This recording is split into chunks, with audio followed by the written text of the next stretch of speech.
Buenas tardes, ¿cómo están? Les doy la bienvenida a su programa Conversaciones. Hoy lunes 16 de noviembre del 2020. Sean ustedes bienvenidos. Hoy estamos aquí con el maestro Fabricio Loruso de la Universidad Iberoamericana de León, activista, con el que vamos a platicar de asuntos relacionados con la seguridad, la libertad de expresión, la seguridad de periodistas, eh, de algunos temas relacionados. ¿Cómo estás, Fabricio? Buenas tardes. Muy bien, gracias Agustín, buenas tardes. Una disculpa por la espera, hemos tenido unos problemitas técnicos por ahí, pero bueno, aquí ya estamos. Pues como les decía, vamos a hablar de lo que ha pasado en estos últimos días, en la semana pasada. Nos quedamos en este asunto de las madres de las familias buscadoras de sus desaparecidos, y en ese inter también ocurrieron cosas graves en materia de libertad de expresión y derecho a la información. Asesinaron al periodista Israel Vázquez Rangel, también desapareció desde el 1 de noviembre otro periodista en Celaya, Víctor Manuel Jiménez Campos. Y bueno, el panorama se oscureció todavía más en el estado de Guanajuato. La indignación de unos y otros, tanto de buscadoras, familias de los desaparecidos, como del gremio periodístico, llegó a las calles. Por ejemplo, se dio también la visita de la Comisionada Nacional de Búsqueda y el comisionado estatal a la zona en donde se hicieron hallazgos en Salvatierra. Ahí hubo algunos diferendos entre la comisionada nacional y el gobernador, bueno, sobre todo el gobernador, que incluso llegó a decir que la comisionada solo llegó a Guanajuato a hacer show, porque la comisionada pidió información, pidió que se le diera facilidades para que hubiera arqueólogos y antropólogos en el lugar de los hallazgos y que se le diera acceso a la información que estaba surgiendo en Cortázar. A la vez, días después, con el asesinato de los reporteros, con el asesinato de Israel Vázquez y la desaparición de Víctor Manuel Jiménez, los periodistas exigieron, también a través de un desplegado, que la Comisión Nacional de Derechos Humanos y la Fiscalía General de la República atrajeran el caso. Ya la Fiscalía del Estado de Guanajuato, que en el plazo máximo de 3 semanas instalar una mesa para informar de los avances de la investigación. Bueno, pues en estos mismos días la Fiscalía informó que ya tenía 2 detenidos. Pero hasta el momento que yo sepa, no se ha instalado esa mesa de información y no se ha dado mayor información al respecto. En ese panorama es en el que nos encontramos hoy. ¿Cómo ves, Fabricio? Fabricio, de hecho, ha seguido estos asuntos de cerca, muy, muy de cerca, porque él está allá en Guanajuato y ha estado incluso con los colectivos. ¿Cómo ves, Fabricio? ¿Cómo has visto el tema, estos temas? Pues que no hay una semana sin que tengamos tristes novedades respecto de la seguridad, respecto de la sociedad guanajuatense, ¿no? Muy lastimada en el sentido de que ya se atacan a periodistas directamente en el ejercicio de sus labores. Y no solo se atacan porque de eso ya había, sino que ahora se les asesina. Y entonces en este sentido o sea, es muy triste, muy lamentable, pero también genera reacciones. En el caso del gremio periodístico, también como con el tema de los familiares de los desaparecidos, se busca el interés, la solidaridad, la participación política, que es lo más difícil de lograr, del resto de la sociedad también, ¿no?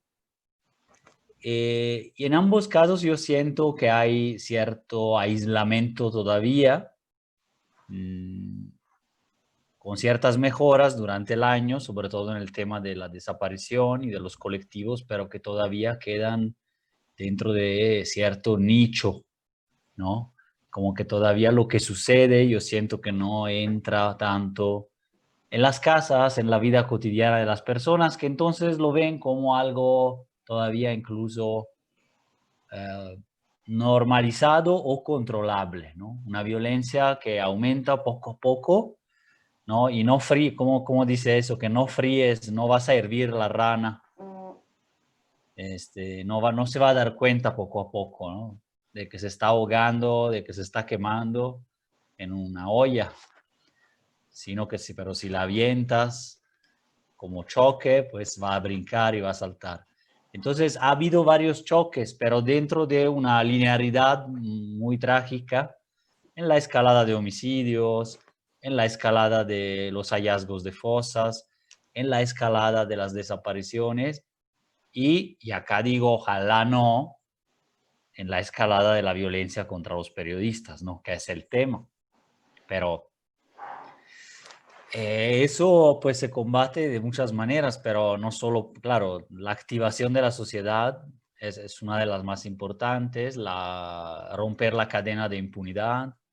Ahora parece que están mostrando algún resultado muy rápido, pero bueno, estos resultados son reales hasta que no haya hasta que haya una sentencia condenatoria, hasta que haya formas de reparación, hasta que haya un aprendizaje eh, para con la protección de los periodistas, etcétera, que no solo es un autocuidado, que eso ya lo hacen, ¿no? Sino que es un mostrarse por parte de las autoridades en primera línea, ¿no?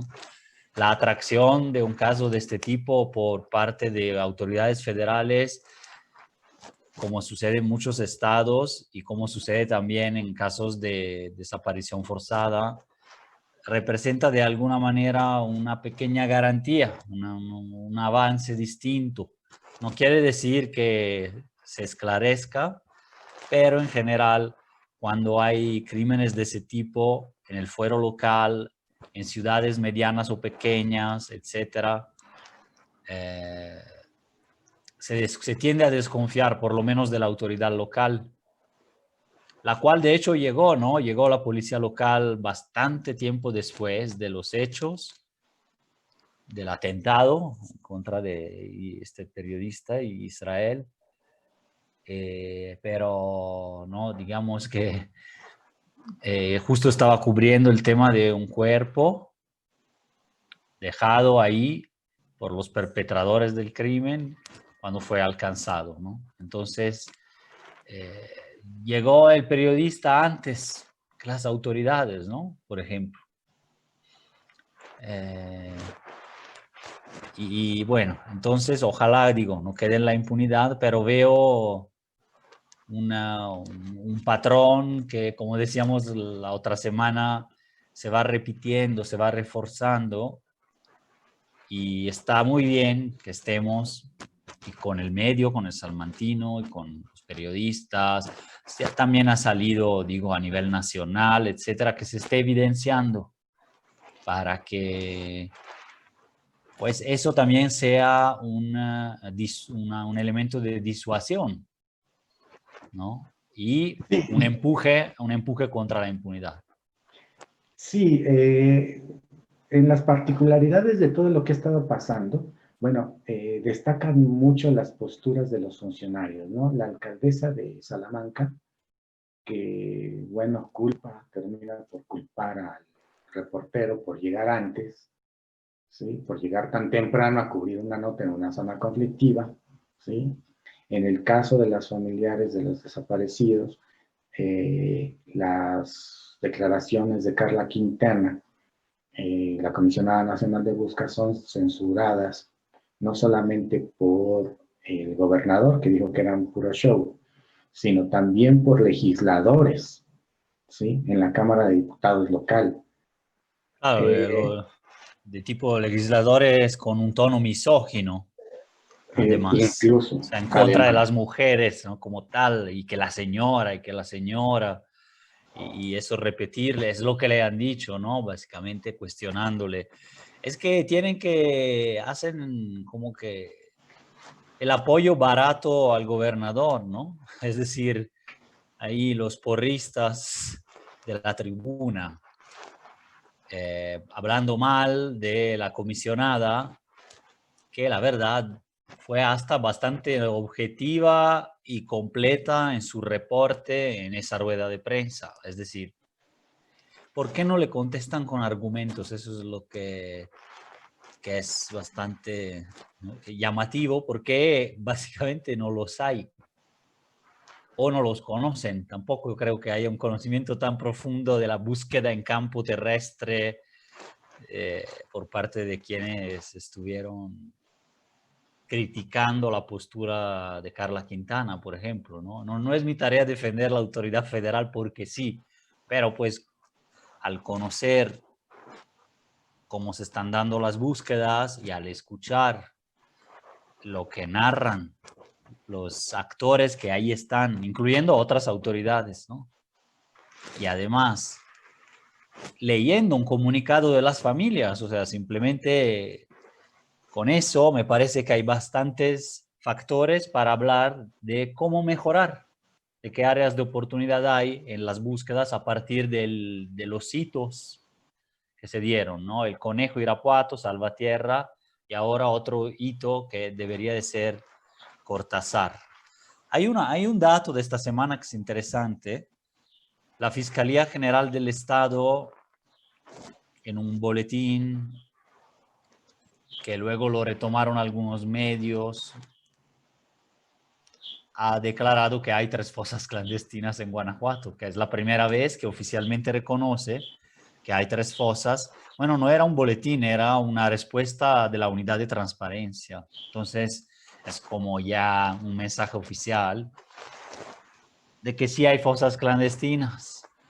Son 3 nada más, no son 109 como vimos en el estudio que realizaron las universidades, las Iberos y Data Cívica, pero digamos que se reconocen 3, las últimas 3 de que te mencioné, que son hitos.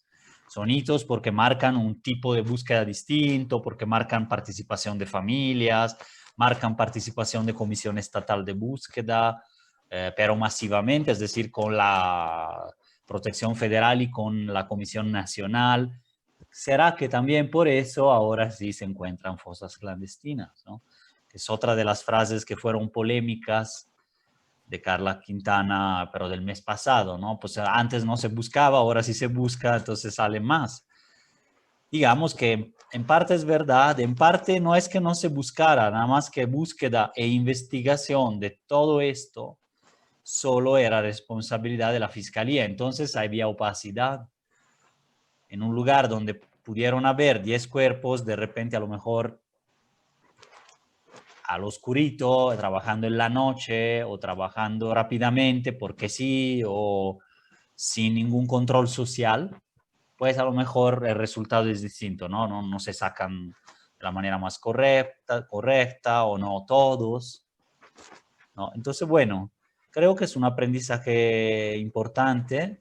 Están jugando un papel también un grupo de observadores en que estamos trabajando, de acompañantes de sociedad civil, que también es parte de las búsquedas en otros estados y también pueden ser solicitados, incorporados también aquí, y lo están siendo, ¿no? Hay una apertura también de las familias, se ha creado, ¿no?, esta confianza, y que se entiende cuál es la función también, ¿no? Toda la sociedad, de alguna manera, está interesada en trabajar, apoyar, observar lo que ahí se hace y apoyar a las familias. También la Comisión Estatal se ha mostrado en ese sentido disponible a incorporar el trabajo, por ejemplo, de sociedad civil, dando, claro, la prioridad de recursos, logística y todo lo que implica es totalmente para las familias o para la Comisión Nacional, etcétera, en las búsquedas, ¿no? Que son los actores principales, pero O sea, la está Comisión viendo. Estatal no aporta. Aportan las familias y aporta la Comisión Nacional. Aportan los tres. La estatal, digamos que todo el equipo trabaja todo el día ya y luego se encargan de la logística. Pero la parte logística en términos de costos, hay un nuevo actor que tendría que encargarse, no es la Comisión Estatal, que lo está haciendo, pero hubo también algunas problemáticas, ¿no? Pero porque es la Comisión Estatal de Atención a Víctimas, que también tiene que entrarle. Y la verdad, desde que salió el comunicado que te decía, en ciertos aspectos han intervenido después del comunicado también. Yo creo que Si quieres, ha mira, surtido efectos. ok, mira, si quieres, mira, es que eso también es importante mencionarlo, mira, aquí lo tengo. Bueno, dan un repaso a los hallazgos en Salvatierra y en Cortázar y destacan, según las leyes en la materia de atención a víctimas y de desaparición, el equipamiento y transporte, la coadyuvancia y participación de las víctimas, junto con el apoyo de personas expertas y acompañantes en los trabajos de búsqueda y localización en los distintos contextos de hallazgo en Guanajuato, son derechos que deben ser garantizados por el gobierno y las fiscalías estatales. Asimismo, consideramos fundamental la asignación de un número adecuado de peritos, arqueólogos forenses y antropólogos físicos por parte de la Fiscalía General del Estado. Esto con el fin de garantizar el correcto procesamiento de los restos y de los sitios, la elaboración de análisis de contexto y patrones, la construcción de la verdad y memoria, justicia y reparación, así como para agilizar la subsiguiente identificación y entrega digna. Esperamos encontrar a nuestros familiares desaparecidos con vida, pero si llegáramos a encontrarles sin vida, el respeto de sus derechos, identidad y memoria deben estar en el centro. Frente a la angustia de la desaparición de un familiar, a la búsqueda y al hallazgo de las fosas, no ha sido ofrecido apoyo psicosocial específico a las familias y a sus acompañantes. ¿Cómo ves eso, Fabricio? Eso es a lo que te referías, ¿cierto? Sí, sí, es el comunicado del Frente para la Búsqueda en Guanajuato, que son 4 colectivos, que es Justicia y Esperanza de San Luis de la Paz, Buscadoras Guanajuato de León, Cazadores que también de León, Mariposas Destellando, con más de 30 casos en Salvatierra, de 30 personas, y también otros 2 colectivos que participaron, De Pie hasta Encontrarte y Una Luz en mi Camino. Perdón por la lista, es muy larga, pero también es bueno que la gente conozca, ¿no? Sepa que hay una realidad muy, ya cada vez más articulada de estos colectivos. Y claro, y señalan, es como prácticamente representa un balance de 3 semanas de búsqueda muy completo, me parece, y una guía para el futuro. Es decir, es tanto un balance como un señalamiento de lo que puede mejorar. Por lo pronto, el aspecto del transporte, por ejemplo, todavía sigue esta búsqueda, ¿eh? No ha terminado en Salvatierra, todavía va toda la próxima semana, ¿no? Entonces, pues hay un margen de mejora todavía. El aspecto del transporte ha sido subsanado, por ejemplo. Ahora no sé qué peritos de fiscalía estén trabajando realmente esta semana ahí. Ojalá hayan mandado también a los arqueólogos y antropólogos y no solo a criminólogos, por ejemplo. Pero también todo ese trabajo, si está bien hecho o mejor hecho, abona al contexto, a entender ese contexto y a entender, incluso abona a la identificación, ¿no? Identificar todo el contexto del sitio, los elementos que hay, etcétera, puede llevarte a identificar a personas, incluso antes de realizar la prueba de ADN, ¿no? No todo hay que basarse en esa prueba científica dura, digamos. Puede haber un análisis que ayude y no hay que perder entonces datos del entorno, ¿no? Entonces va un poco por ahí, me parece, y es bastante objetivo. Sí, también refleja lo que mencionaba Carla Quintana y ese tema. Pero todavía, al parecer, no se abre, aunque dieron declaraciones. Parece que hay decenas de cuerpos en Cortázar, ¿no? Pero ahí, de plano, llegaron primero y cerraron. Y con el tema de que según es una investigación penal, que sí lo es, pero que no se puede acceder al sitio, se está negando otro derecho. Es decir, ese balance entre dos posibles intereses contrapuestos se está violando, pero sin un diálogo al respecto. Ese es el punto. O sea, así es y listo. No hay manera, ¿no? Ojalá que sí, pero digo, son antecedentes y para mí, digo, me parece bien señalarlos, que estén escritos en algún lado, como para la historia, digamos así, para el antecedente, ¿no? Sí, aparece ahí un patrón de conducta si se revisa lo que pasa con los periodistas, ¿sí? El periodista asesinado y el periodista desaparecido. Con el periodista asesinado, bueno, se informa la fiscalía que va a actuar, ¿sí? Ya a los pocos días detiene supuestamente a dos responsables, a dos presuntos responsables. Pero la opacidad llega con la persona que está desaparecida, ¿sí? Entonces, en ese sentido, se confirmaría esta parte de que es un modo de actuar ya pareciera establecido, ¿sí? Lo que no se pueda ocultar, bueno, pues a ver cuánta información podemos dar y qué acciones podemos tomar, pero las mínimas. Y lo otro que sí podemos ocultar, si llegamos primero que todos los demás, lo guardamos, lo ocultamos o no informamos nada de ello, ¿sí? Como ocurre en el caso de Víctor Manuel Jiménez Campos, ¿sí? Y por eso también me gustaría leer esta parte del comunicado que a su vez publica el gremio de periodistas en Guanajuato, ¿sí? Ahí Sí, lo firmaron más de, o sea, yo creo que llegaba a la centena, ¿no?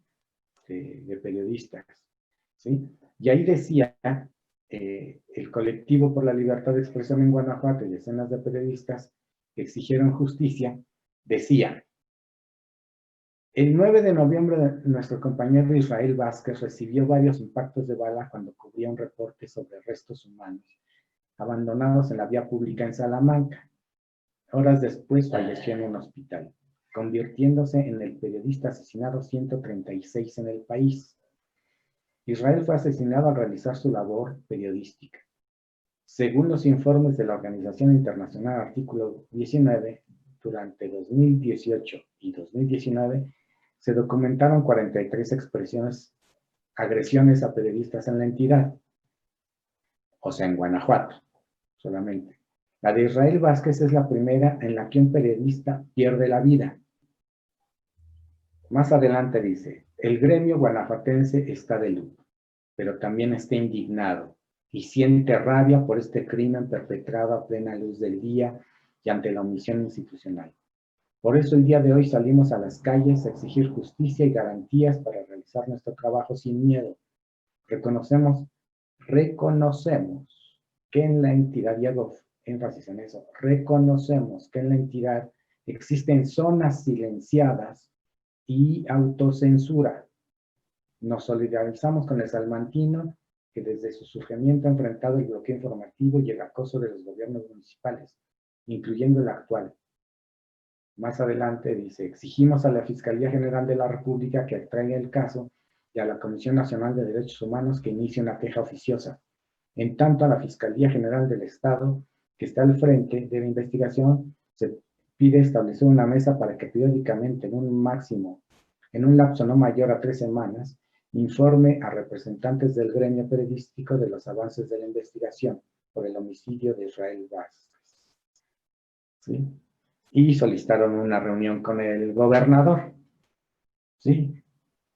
Entonces, ¿cómo ves, Fabricio? Es lo que te comentaba. ¿Tú percibes lo mismo, que hay esta manera de actuar en la que se informa lo que de plano no se puede ocultar y se oculta lo más que se pueda?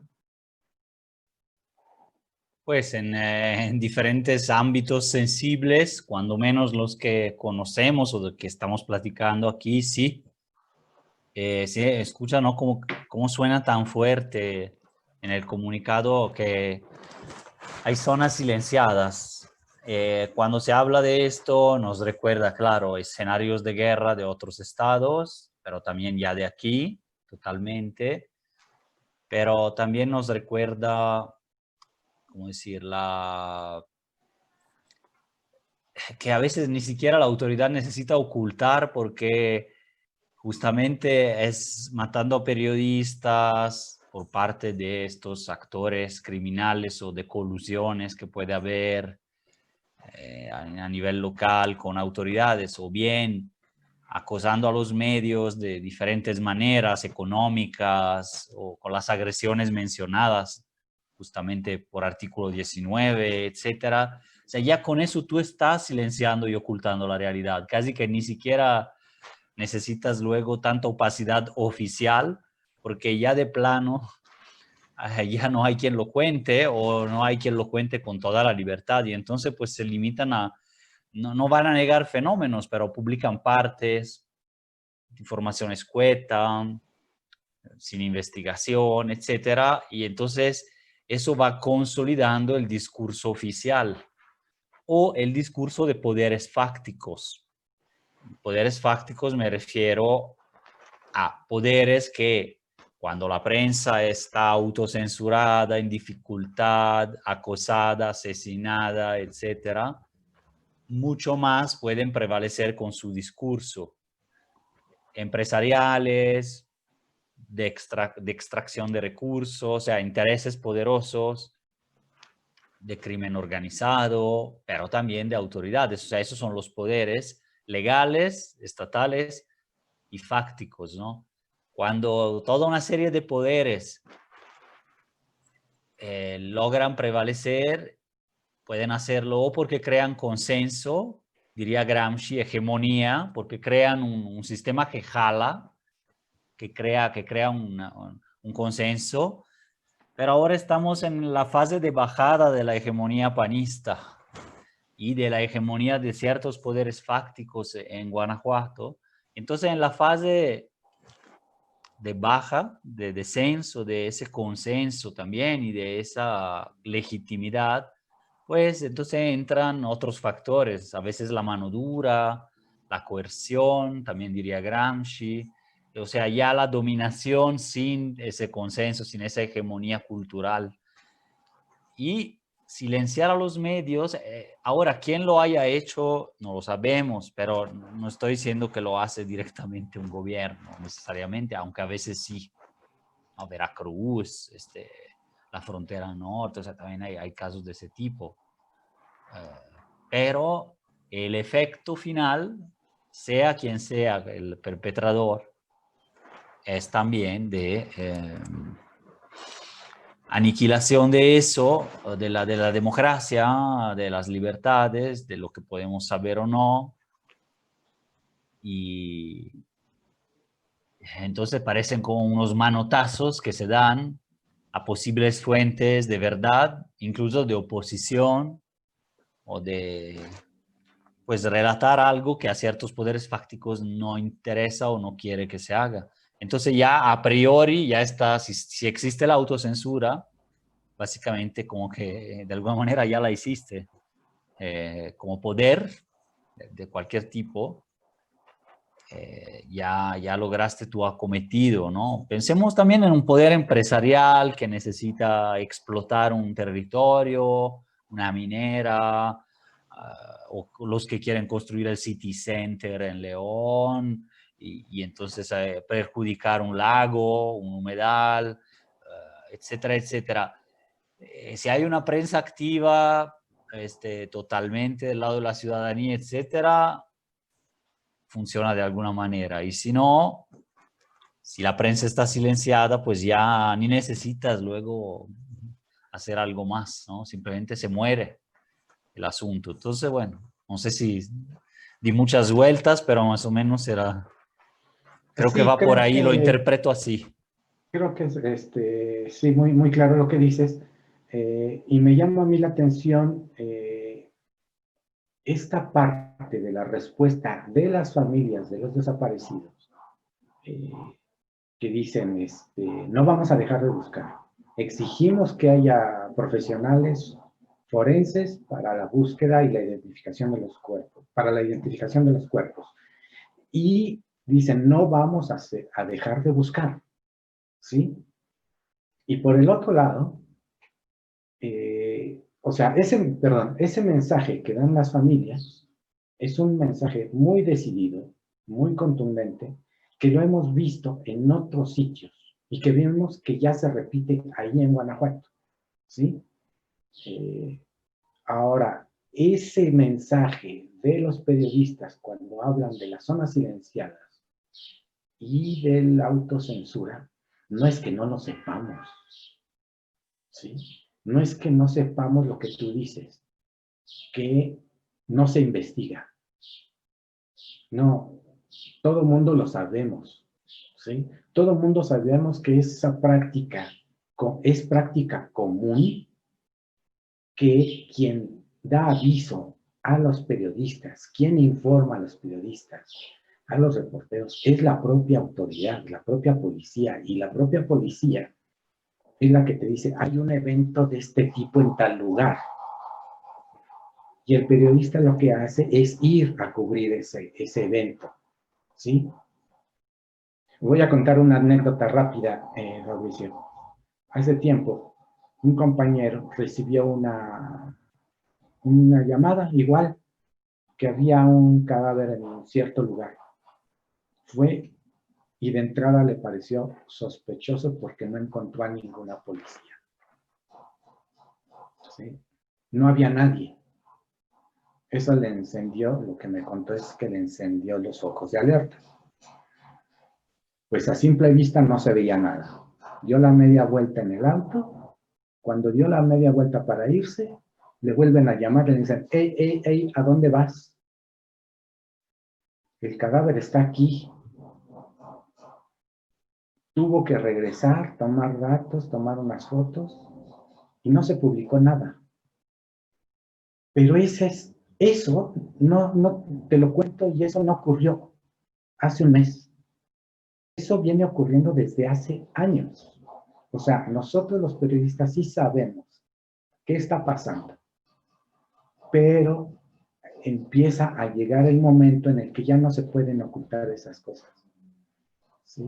En el que ya, ¿cómo ocultar una muerte como la de Israel Vázquez? Que hizo lo mismo que se viene haciendo desde hace años, que esa es la práctica común. ¿Tú qué piensas al respecto, Fabricio? Pues que de otros, hay varias señales, y si lo dicen en el comunicado, eso solo están señalando de manera muy discreta algo que es la punta de un iceberg. Para ponerlo así, y eso lo sabemos que es así, sin dar casos específicos, porque incluso es peligroso poder hablar de ciertos temas. No tanto para mí que estoy hablando aquí contigo, sino para las personas que estuvieron involucradas, ¿no? Y que entonces ya es una realidad, ¿no? En vez que, yo no sé, por ejemplo, todavía no sé si exista eso, pero emisarios de poderes fácticos, ya sea legales, de autoridades o protegidos por ellas, o pertenecientes a delincuencia organizada, pertenecientes, que son emisarios que en las redacciones o ¿no? hacen presión o deciden que nota se publique y que no. Lo que tú relatabas de otra forma aceptada y la cadena de fuentes ordinarias es así, pero eso se puede transformar también en doble hilo, ¿no? Entonces, eso es lo que opino al respecto. Espero no se llegue tanto a esa figura del emisario, pero son temas, hay otra cosa un poco más quizás de análisis o no tan directamente relacionada. Todo lo que se escucha que nos cuentan de la llamada guerra al narco, ¿no? Mal llamada. Todo lo que nos cuentan de que este sujeto fue ejecutado, ¿no? Otra palabra que no se debería de utilizar para mí, pero digamos, asesinado por el cártel tal, etc. Todo es fuente oficial.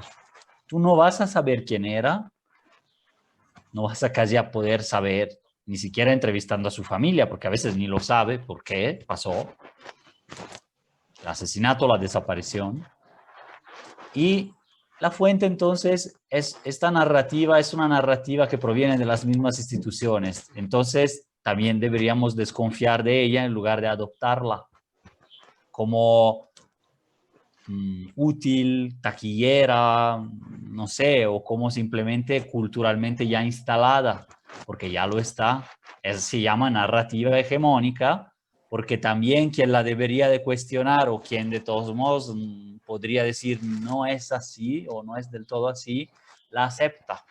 Por eso es hegemónica. O sea, hablo mucho de estos términos porque estamos en un seminario sobre Gramsci en la Ibero León que estamos haciendo. Y entonces estoy muy fresco de repaso de la lectura de eso, pero en fin, es algo ya tan útil al sistema hablar así, porque ¿qué hace eso? La misma fuente oficial, fiscalía, policía, poder político, municipio, etcétera, que la fuente primaria, ¿no? Sobre la nota roja, como se le llama, o sobre graves violaciones a derechos humanos o crímenes, más bien, proviene de la oficialidad, ¿no? de autoridades. Se instala en el discurso público, ya está plenamente identificado que es así, y despolitiza. O sea, que una autoridad como fuente te dé esta información de este tipo, atribuyendo cualquier disputa, cualquier muerte, cualquier problemática que hay a la guerra a las drogas o a una disputa por una plaza, siempre habrá una plaza que hay que disputar, o porque son dos bandas que se matan, es muy simplón, aunque pueda tener una base de verdad, pero es una narrativa que se empezó mucho con Calderón, pero que viene también de la época de la contrainsurgencia, de la guerra sucia, etc. Se ha instalado y las procuradurías lo reproducen mucho, porque son parte del mismo andamiaje institucional heredado. Eso no ha cambiado. Tú puedes cambiar a nivel federal el partido del presidente, que ya ha cambiado 3 veces, pero no necesariamente estás cambiando el Estado profundo, la burocracia profunda, los funcionarios, los jefes militares, las policías, etcétera, ¿no? Todavía hay una herencia. Entonces, ese mecanismo ya se instaló con la guerra a las drogas de manera preponderante. ¿Y qué hace eso? Criminaliza a las víctimas sin saber que ya son. Las criminaliza porque, pues, si son dos criminales que se mataban entre sí y fue un enfrentamiento entre ellos, no fue otra cosa, ¿no? Por ejemplo, no fue, o a lo mejor atacaron a la Guardia Nacional o atacaron a la policía, entonces la policía los repelió y murieron 15 de ellos. No es una masacre o una ejecución extrajudicial o una balacera en un territorio civil. No, es un acto de guerra entre ellos o un ataque casi a lo loco. Parecen todos irracionales, desviados. Esa es la narrativa oficial. Te quiere hacer creer que no muere ningún militar, pero pues murieron 22 personas en Tlatlaya, ¿no? O sea, fue un choque, bueno, que choque, son choques muy asimétricos, ¿no? Entonces ya el Centro Pro, Agustín Pro Juárez de Derechos Humanos y otros ya han mostrado cómo hay esa letalidad de las Fuerzas Armadas, o sea, por cada herido de la Marina, ¿no? Puede haber entre 8 o 15 muertos del otro lado. Entonces, no todo es enfrentamiento, no todo es disputa por la plaza entre puros grupos criminales, etc. Entonces eso, además de criminalizar a las víctimas, como esos términos que están en el comunicado de las familias de desaparecidos, desaparecidas, que dice narcocementerio, narcofosa, estos términos criminalizan y reproducen la narrativa que ya se instaló de que son todos delincuentes, incluso los que están adentro ahí.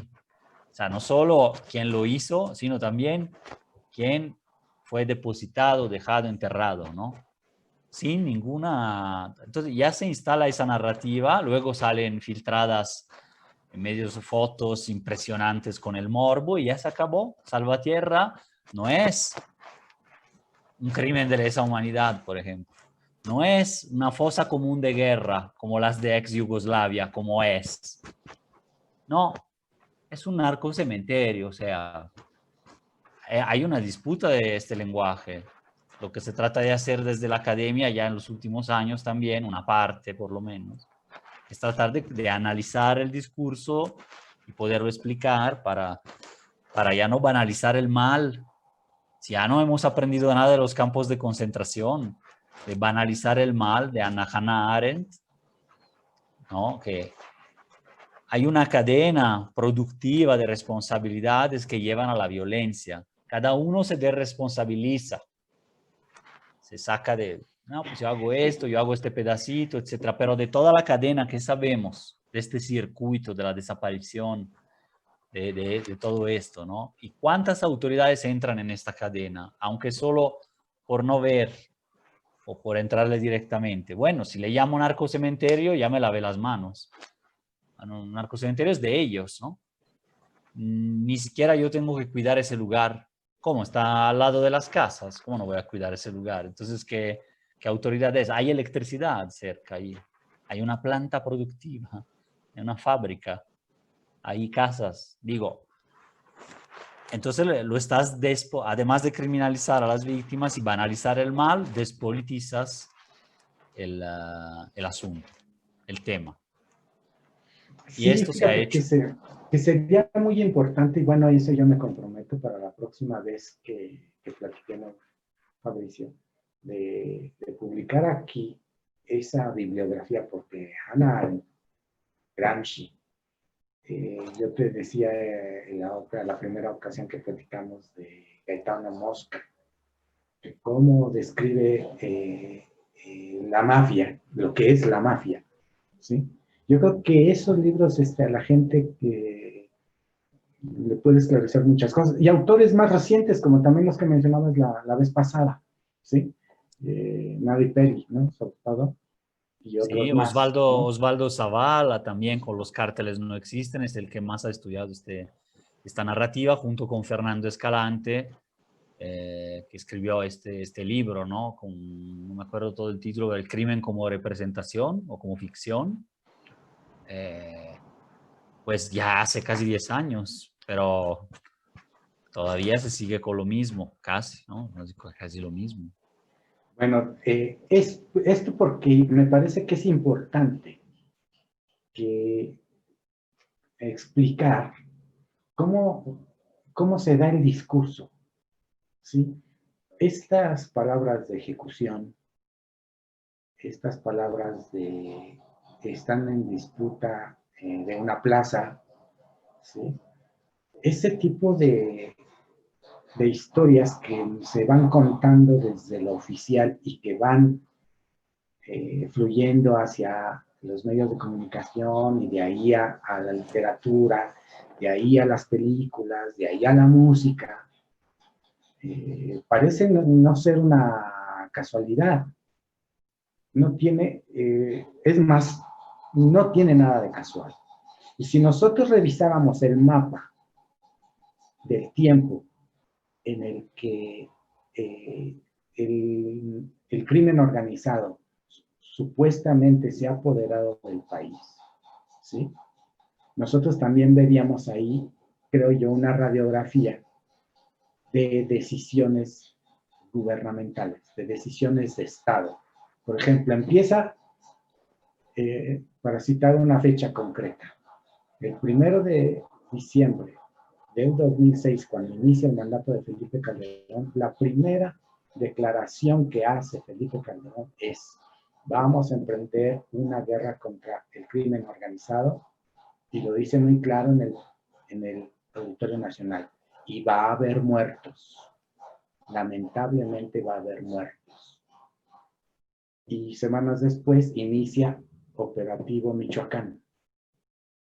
Y el segundo estado es Operativo Chihuahua, donde se llenan de cabezas de personas decapitadas, ¿sí? De desaparecidos, de torturados. Y así, y después se mueven a otro estado, a Baja California, y luego de ahí a Quintana Roo, y de Quintana Roo a Sinaloa. Y la crisis va avanzando estado por estado. ¿Sí? Nunca se da al mismo tiempo, bueno, se da al mismo tiempo en 2, 3, 4, 5 estados, no en todo el territorio nacional, porque pareciera servir la agudización del conflicto en ciertas zonas para que autoridades de otros estados digan que han trabajado en favor de la seguridad, y se va dosificando. Yo no sé si tú has pensado en este sentido, Fabricio. Sí, sí, es parte también como que el contexto de las investigaciones o cómo debería o podría ser un contexto para las investigaciones sobre desaparición. No puede ya prescindir de todos estos temas y sobre todo de un enfoque crítico, porque si el tema es enfocamos, estudiamos, trabajamos con la desaparición, pero la interpretamos según la narrativa oficial, entonces no tiene sentido, ¿no? Tan solo así. La función periodística y luego ya más bien de la academia es pararse y reflexionar y entonces ver que ciertos estados son partes de flujos internacionales, flujos, son corredores. Y entonces se desaparece a gente porque pasa por ahí la migración, todos los corredores migratorios, ¿no? Todo el Pacífico no son solo tráfico de drogas, estamos muy drogocéntricos, ¿no? Muy narcocéntricos en este sentido, porque es el discurso hegemónico todavía. Por un tiempo, al inicio de cuando hubo la lucha contra el huachicol, pero duró poco, hasta casi que se iba a sustituir la guerra al narco por la guerra al huachicol, pero fue algo muy localizado acá e incluso hubo avisos de eso en grandes medios, en medios importantes, no grandes medios, pero digamos en medios muy, muy influyentes que empezaban a señalar eso, ¿no? El mismo Osvaldo Zavala criticó ese discurso y de hecho se abandonó por la autoridad federal. Ahí yo sí vi una mejora en ese sentido, pero el fondo queda, ¿no? Y entonces, grandes corredores, estado por estado, militarización, como contaste tú, ¿no? Parte por parte, ahora ya se extiende a más de la mitad del país o a todo el país, ¿no? Entonces ya se extendió mucho el fenómeno de la militarización y por otro lado, el de los corredores, ¿no? Si hay estados que desde siempre, incluso desde hace mucho han estado, fueron críticos desde Sinaloa por un lado y Veracruz, Tamaulipas por el otro lado, ¿no? Como puntos nodos de paso de personas, migrantes, recursos naturales, comercios, productos, drogas también, pero no es solo eso, ¿no? Se trata más bien todo el negocio de la trata de personas, el tráfico de migrantes, etcétera, también, ¿no? Entonces, va mucho más allá. La desaparición, por ejemplo, ni sabemos si hay entre 70.000 o 100.000 migrantes desaparecidos en estos años, ¿no? Y no lo vamos a saber probablemente.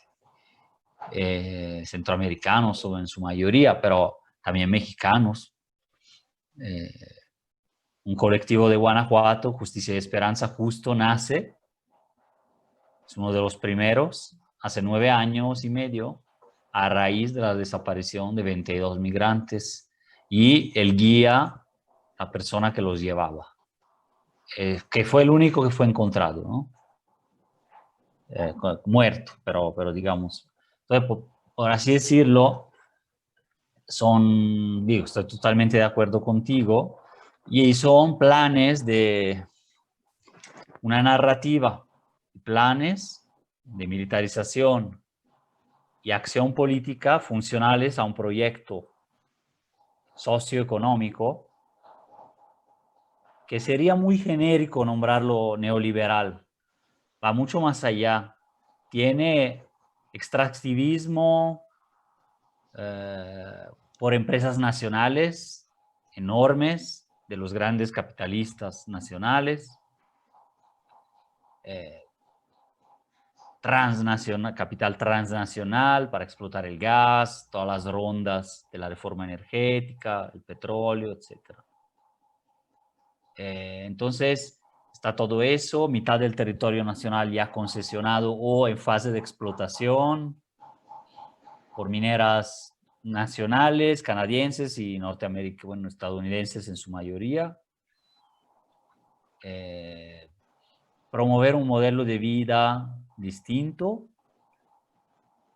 en un modelo socioeconómico privativo, le podemos decir, neoliberal, pero en el sentido de excluyente, que vive de las desigualdades. No es que las provoca nada más, es estructuralmente basado, está en las desigualdades. O sea, funciona gracias a, no solo las refuerza y las genera, también, pero se basa en eso, se basa filosóficamente. O sea, el neoliberalismo, que también en Italia se le llama privatismo por esa predominancia del sector privado y del hecho de que yo te privo a ti de algo, muchos de hecho sostienen que el verdadero nombre del neoliberalismo sería privatismo, que no es un liberalismo nuevo, ¿no? Es un sistema que se basa en reforzar las relaciones de sometimiento de clase, de desigualdad, de todo tipo, de género, de económicas sobre todo, pero étnicas, territoriales, etc. Entonces, en ese modelo privativo causa mucha oposición. Si mitad del territorio está concesionado, tú tienes ahí más de 1.300 conflictos sociales.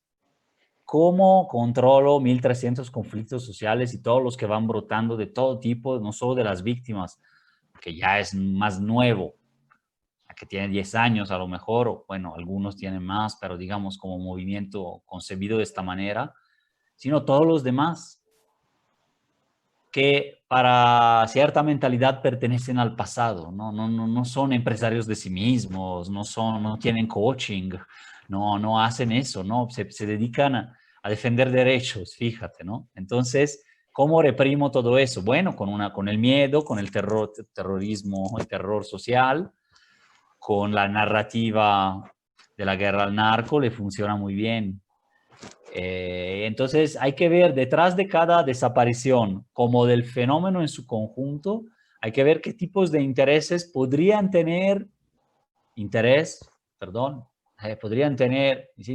a que eso se realice. Entonces vas a ver que no solo lo tienen dos bandas delincuenciales, aún existiendo ahí, etcétera, sino que hay bastantes más enredos. Y dentro de una narrativa hegemónica que quiere todo transformarlo en, es por el narco, ¿no? Entonces, va mucho más allá. Entonces, funcional a un modelo, ¿no? Por ejemplo, solo otro ejemplo que hace brevísimo, que hace Marie Paley en el libro y en entrevistas. ¿A quién tiene interés a que la gente ya no salga? Porque tiene miedo. O porque le dicen que si sales en la noche a una mujer, la descalifican. Y a un hombre es porque quién sabe qué está haciendo, ¿no? O bien es peligroso, etcétera, etcétera. ¿A quién le conviene que haya justamente esa violencia visible y toda esta retórica? Pues a cierto tipo de consumo, a la cultura del coche, que se instaló en México hace mucho, ¿no? Pero pues una mujer es independiente según, solo cuando va a tener su propio coche, porque si no, no puede salir, o depende de un hombre, ¿no? Imagínate qué sociedad, que si no, tienen que depender de un hombre, de la familia, ¿no? O de un novio para salir. Eso cuando llegué a México todavía ya estaba instalado. Pero más de esto, ahorita se le pusieron otro. Entonces, ¿a quién le conviene? Pues a quien vende coches, a las empresas productoras. Y aquí somos de los grandes productores mundiales, más bien maquiladores de coches. Ok, ¿a quién le conviene que no se salga y que cierren todas las tiendas de Celaya, pequeñas? Pues a las tiendas grandes probablemente, ¿no? Porque la gente sigue comiendo afuera o sigue viviendo. Entonces, pero bueno, mejor más seguro me voy a un centro comercial, ¿no? Más seguro me voy al Walmart, hago todo ahí, ni tengo que salir y me regreso con coche. Más seguro, mi hija no sale en la noche, mejor ya no. O si no, tiene que ser a través de este mecanismo tal. Más seguro, solo me voy a los lugares para salir, solo, no me voy a una plaza cualquiera o al espacio público, a lugares silenciosos, tranquilos, bonitos. No, me voy a lugares con confusión, con mucha gente, etcétera, pero que tienen 40 guardias alrededor, como es un Cinemex, que parece un búnker, ¿no? Ya para entrar a un centro comercial, gente armada, de todo, todo normal, ¿no? O sea, me voy a comprar un analgésico, un ibuprofeno en la farmacia y está una persona que corta cartuchos, o sea, lo hemos normalizado, pero es todo parte de quién se beneficia de eso. ¿Quién le paga a ese señor que seguro lo paga muy poco? Pero ¿quién gana? Ah, las empresas de seguridad privada. ¿Cuántas proliferaron en la época de Calderón? Pregunten a García Luna, ¿no? Que tenía una o más. Pregunten a las víctimas del caso Cassés, también relacionadas con gente que maneja empresas de seguridad, ¿no? Ahí en todo el enredo de la familia Vallarta y así. No ellos, ¿no? Más bien, incluso son víctimas también, ¿no? Etcétera, etcétera. Y se fue instalando un modelo de ese tipo. El negocio es la violencia, no es bajarle a la violencia. Armas, ¿no? Claro, claro.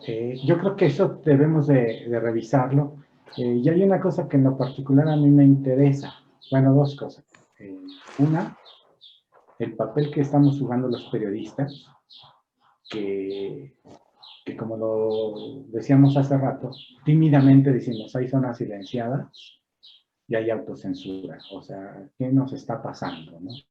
Porque ahora sí que, como decía el estimadísimo, queridísimo Monsiváis, el futuro nos alcanzó y nos quedamos ahí, ¿no? Ya lo tenemos ahí, con casos como el de Israel y aún el de desde antes, ¿no? Como el caso que yo te decía de Gerardo Nieto Álvarez hace 5 años, ese periodista también asesinado al que ya nadie recuerda, ¿no?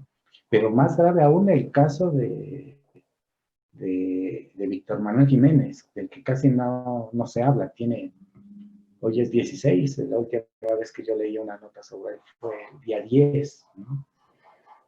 Y sigue desaparecido. ¿Qué pasa? ¿No? Y la otra parte, además de nuestro papel como periodistas, es explicar todo esto.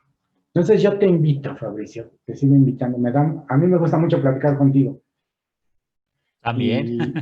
Y Me gusta. Y te sigo invitando a que sigamos estos asuntos y que nos veas, ojalá puedas vernos mañana. Mañana vamos a ver qué es lo que pasa con el día a día de un reportero de temas de seguridad.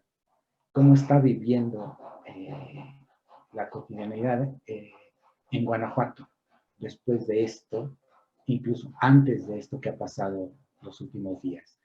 Y el miércoles vamos a tener precisamente a Osvaldo Zavala para que nos platique de todo esto que estamos abordando hoy y ver qué nos puede contar de esto, de su libro y de Hasta sí. Las cosas, ¿no? Estaría muy bien, sí. ¿No? Entonces, estos 2 días que siguen también creo yo que van a ser interesantes y te invito a que nos sigas y a seguir charlando de estos temas, ¿no? Para seguir escudriñando qué pasa ahí. Nosotros, por nuestra parte, bueno, vamos a seguir pidiendo que nos ayuden porque no nos queremos quedar nada más en el comentario, ¿no?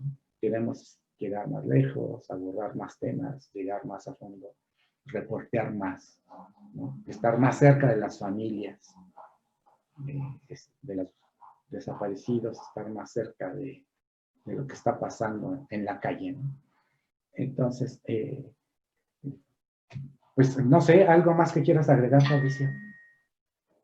No, creo que vamos bien, pudimos como que profundizar en todo eso y le seguimos a ver qué desarrollos hay por acá